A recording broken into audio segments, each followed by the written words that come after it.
À découvrir à présent cette exposition consacrée à l'épopée maritime d'un navire du 19e siècle. Oui, en 1816, l'armateur bordelais Jean-Étienne Balguerie entend ouvrir de nouvelles voies marchandes entre la France, l'Alaska et la Chine. Son navire se lance alors dans une épopée de 3 ans, mais va connaître de nombreuses difficultés. C'est une expo à voir à la Cour Mably de Bordeaux.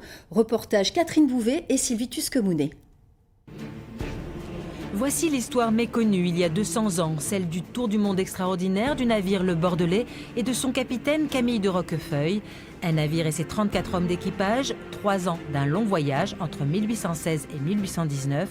Une opération commerciale montée par l'armateur Jean-Étienne Balguerie au départ de Bordeaux.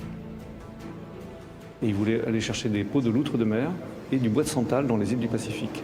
Et il voulait échanger, la monnaie d'échange pour ça, c'était des fusils et des tissus. Bon, et donc il y avait une sorte de parcours théorique qui avait été dessiné par l'armateur, mais la réalité a été tout autre.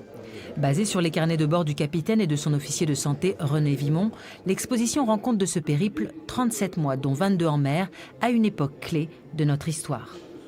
C'est un petit bateau qui a été témoin du basculement du monde qui avait lieu à cette époque, de la dislocation de l'Empire espagnol, de la montée en puissance des États-Unis, la fin de l'Alaska russe, le développement du marché chinois. Il a été témoin de la fin des civilisations traditionnelles. À chaque déconvenue commerciale s'organise une nouvelle destination menant de l'Alaska aux îles Marquises en passant par le Chili ou la Chine. Un tour du monde peu rentable à l'époque qui offre pourtant au port de Bordeaux de nouveaux horizons. Roquefeuille, c'est un exploit, c'est une épopée extraordinaire qui va ouvrir la route à tout le 19e siècle, à tout un tas d'autres armateurs qui vont tous partir ensuite poursuivre cette épopée en allant s'installer à Valparaiso, en allant s'installer à Saïgon ou en Nouvelle-Calédonie. L'exposition 3 ans d'épopée pour ouvrir de nouvelles routes marchandes jusqu'au 5 mars à l'espace Mably à Bordeaux.